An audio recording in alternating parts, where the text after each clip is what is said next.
जय माता दी।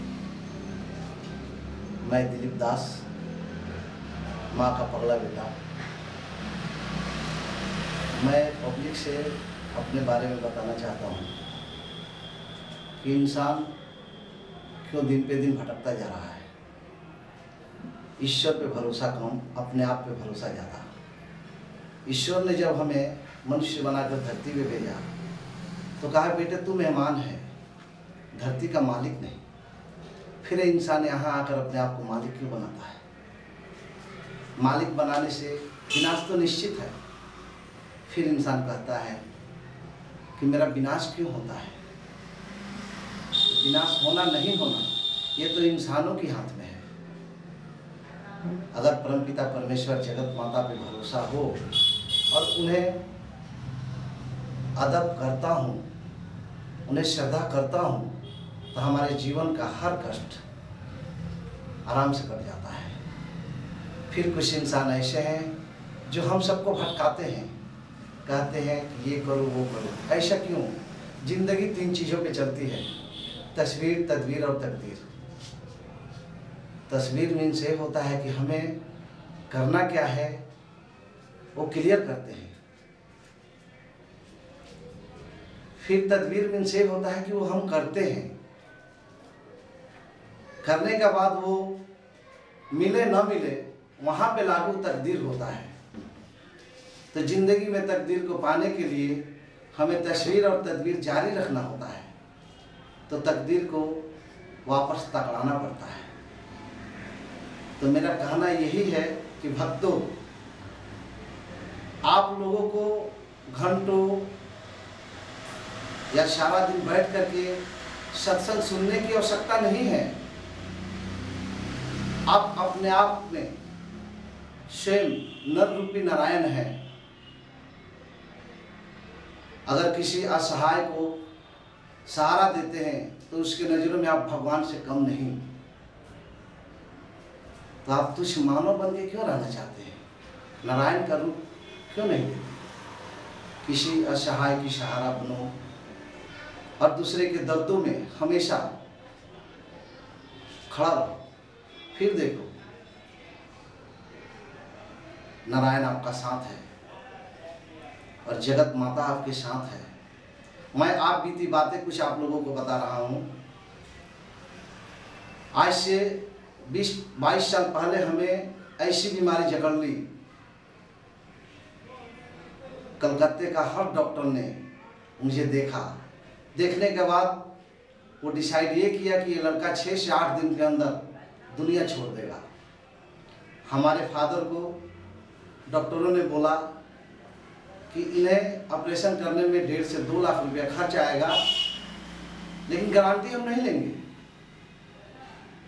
हमारे फादर बॉन्ड पे साइन करते हुए रो रहे थे। फिर मैं फादर को बोला, पिताजी आप आज हमें यहाँ से ले चलिए ताकि मैं अपने दोस्तों से, अजीजों से मिल लूँ। मिलकर दूसरे दिन मैं यहाँ आऊँगा, उसके बाद आप ऑपरेशन करा दीजिए, मुझे कोई शिकायत नहीं होगी। पिताजी हमारे बातों को मानते हुए मुझे घर लेकर के गए।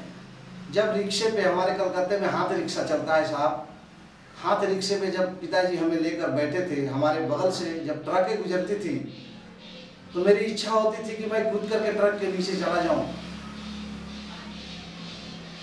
और अपने आप को खत्म कर दूं, ताकि पिताजी का ये पैसा तो नहीं लगेगा। लेकिन नहीं, कोई शक्ति हमें रोकती रही और ये सोचते हुए मैं अपने घर तक चला गया। और हमारा वहाँ सत्तू का बिजनेस है।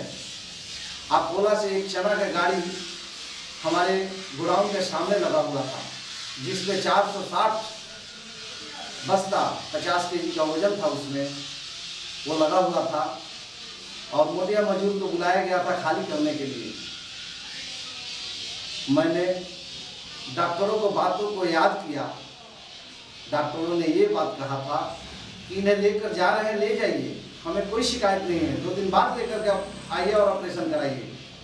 लेकिन अगर ये पैखाना जाते हैं तो इन्हें पानी आप पहुंचाइएगा। अगर 2 केजी से ज़्यादा वेट अगर ये उठाते हैं तो ना जाने कब इनकी मौत इनके सामने होगी ये आप सोच नहीं पाएंगे। तो ये बात मुझे सताता रहा कि मैं पैखाना जाएगा, मेरे पिताजी मुझे पानी पहुंचाएंगे, ऐसे ज़िंदगी जीने से अच्छा मर जाना है। मैंने उसी समय सामने एक छोटा सा मंदिर था जिसमें आदिशक्ति तारा माँ की मूर्त लगी हुई थी। मैंने उन्हें हाथ जोड़कर नमन किया और कहा, हे माँ, या तो आज मुझे जीवन दे दो, नहीं तो इस जीवन से मुक्ति दे दो। और ये कहकर मैं मोटिया मजदूरों को पिताजी से कहकर हटवा दिया और 460 बोरा ये चना मैं अपने शहर से खाली करके गोडाउन में लॉट लगा दिया। 10-20 बोरा कम से कम बचा था। उस समय मैं गिरकर बेहोश हो गया। हमारी सारी फैमिली रोने लगी कि ये दुनिया छोड़ दी। लेकिन नहीं, आधा घंटा मैं बेहोश रहा, उसका बाद होश आ गया।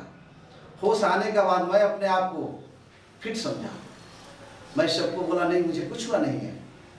उसी समय से माँ तारा का मैं आराधना करने लगा और आज तक वो सारी बीमारियाँ जो डॉक्टरों ने साबित किया था कि 6 से 8 दिन में ये चले जाएंगे, वो सारी बीमारियाँ हमारे शरीर में दफन हो गई और मैं जीता रहा। आज भी जी रहा हूँ और उनका सेवा कर रहा हूँ।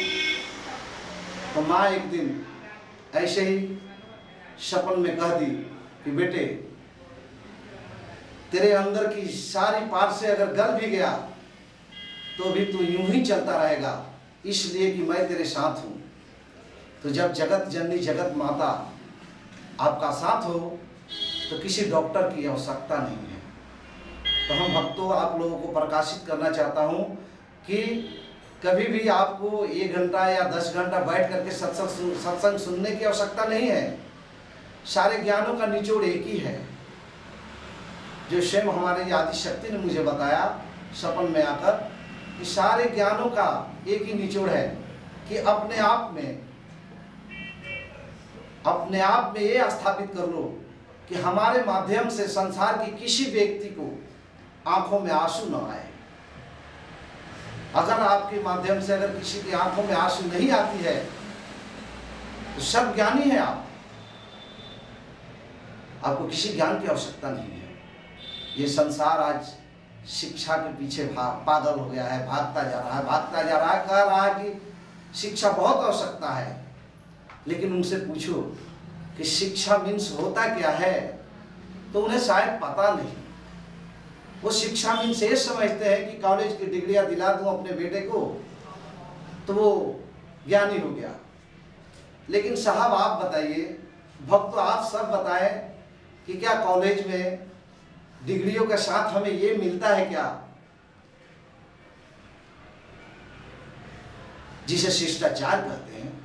नहीं, कॉलेज में डिग्रियां उस चीज की दी जाती है जिसमें चतुराई कूट कूट कर भरी होती है। एक अनपढ़, एक अंगूठा छाप व्यक्ति की क्षमता शायद आप सभी जानते हो कि वो आपके पास, हमारे पास, किसी भी बड़े का पास आकर 10 नोट जोड़कर नर्म निवेदन करता है, मालिक हमारा बच्चा बड़ा हो गया है, उसे अगर कोई काम दे देंगे तो हमारा पेट अच्छा से पल जाएगा। लेकिन जो कॉलेज की डिग्रियां ले लेते हैं उन्हें ये करने की आवश्यकता नहीं, वो तो देश को लूट लेते हैं। आज तक इतिहास उठा करके देखिए कि हमारे देश के लिए घातक कोई अनपढ़ बना है या शिक्षित व्यक्ति, पढ़े लिखे व्यक्ति बने हैं। तो बात ऐसा है कि हर माताओं को, हर पिताओं को यही टारगेट होता है कि हमारा पड़ोसी अगर 2 महले का बिल्डिंग बना लिया है तो कैसे बनाया है कि उसका बेटा पढ़ लिख करके बड़ा आदमी बन गया, कमाने लगा। लेकिन वो कैसे कमाए वो नहीं देखते। मैं भी अपने बेटे को पढ़ा दूं, लिखा दूं तो वो भी उसका जैसा एक बिल्डिंग खड़ा कर लेगा। लेकिन कभी वो गुरुकुल में भेजते नहीं, किसी गुरु के पास बैठने तक की बताते नहीं।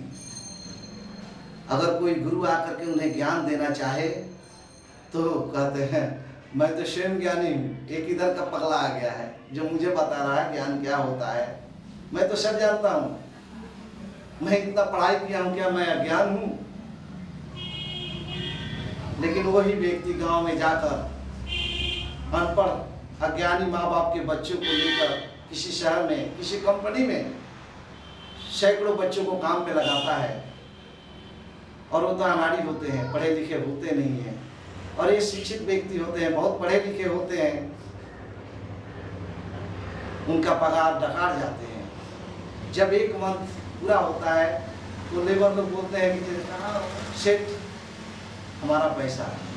सारे कंपनी का रूल्स है, एक महीना हाथ में रखती है दूसरे महीना में। तो अगर 10,000 पगार है तो 100 व्यक्ति का पगार वो लाखों रुपया करोड़ों रुपया लेकर अपना काम कर लेते हैं। आजकल का यही ज्ञान है। तो मैं आप सबसे नम्र निवेदन करता हूँ कि नहीं, कॉलेज के ज्ञान का आवश्यकता के साथ साथ हमें शिष्टाचार की आवश्यकता है।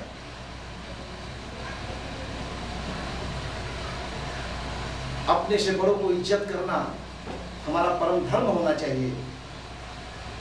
अगर मैं अपने घर में अपने माँ को और अपने पिता को अदब किया तो अवश्य बाहर वाले को भी मैं करेगा। लेकिन जब मैं अपनी ही माँ को नहीं माना, अपने ही पिता को नहीं माना, तो दूसरे बड़े बुजुर्ग को मैं क्या मानेगा। तो भाइयों, मेरा नम्र निवेदन आप सभी से है कि आप सब कॉलेज की डिग्रियां तो हासिल करें, लेकिन इसके साथ शिष्टाचार भी हासिल करें। किसी गुरु का पास जाकर बैठा करें और ज्ञान अर्जित किया करें, ताकि अपने से बड़ों को हमेशा अदब दें। अगर अदब देते हैं तो आपको किसी चीज़ की कमी नहीं होगी। आपकी जन्मदाता माँ जो है, अगर आपके प्रति खुश है तो उस जगत माँ को रिझाने की आवश्यकता नहीं, वो स्वयं रिझी होती है कि जब ये अपनी माँ को पूजता है तो हमें क्यों नहीं पूजेगा,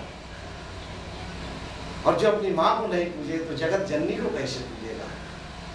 तो हमारा आप सबसे यही कहना है कि आप सब अपने माता पिता का पूजन कीजिए, उनके आदेशों को पालन कीजिए।